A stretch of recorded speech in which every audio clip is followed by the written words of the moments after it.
Сәлем достар, бүгін бізде екінің бірі шеше алмайтын өте қызық логикалық сұрақтар құрадық. Егер де миларыңыз жақсы істейтін болса, бұл сұрақтардың жауабын табады деген ойдамыз. Видео басталмас бұрын 5 секунд ішінде каналға жазылып, лайк басып, видеоны жалғастыра беріңіздер. Сіздермен бірге біз бәрі бар арнасы. Номер 1 сұрақ.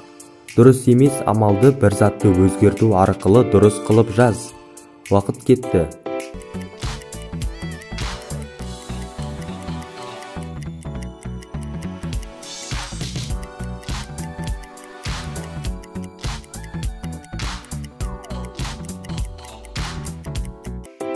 Дұрыс жауабы. Егерде 180 градусқа бұрсақ, 8 қосылған 8 тең 16 деген жауап шығады. Номер 2 сұрақ. Бір бөлмеде 10 адам бір-біріне қарап тұр. Олардың орталарында доп бар. Сол допты тек бір адам ғана көре алмайтын жерге қою қажет. Қай жерге қойған дұрыс?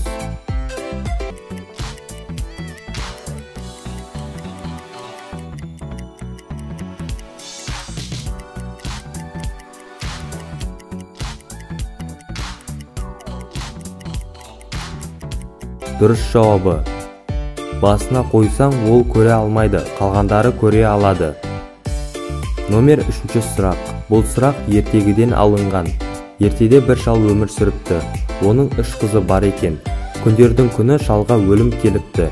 Өлім алып кетейін деп жатқанда бірінші қызы көріп, әлі 2 жыл өмір сүрсін деп айтты.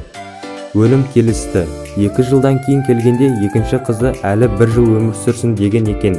1 жыл өткен соң өлім келгенде үшінші қызы шырақты көрсетіп, осы жанатын болса менің әкемді алып кете бер депті. Бірақ өлім мүлде келмепті.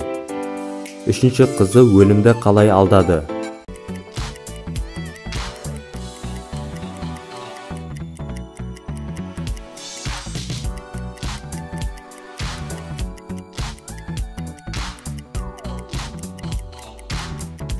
Дұрыс жауабы. Өлім кеткен соң шырақтағы отты өшіріп, оны тығып қойды. Номер 4 сұрақ. Бұл сұрақ өте оңай болғандықтан табады деген ойдамын.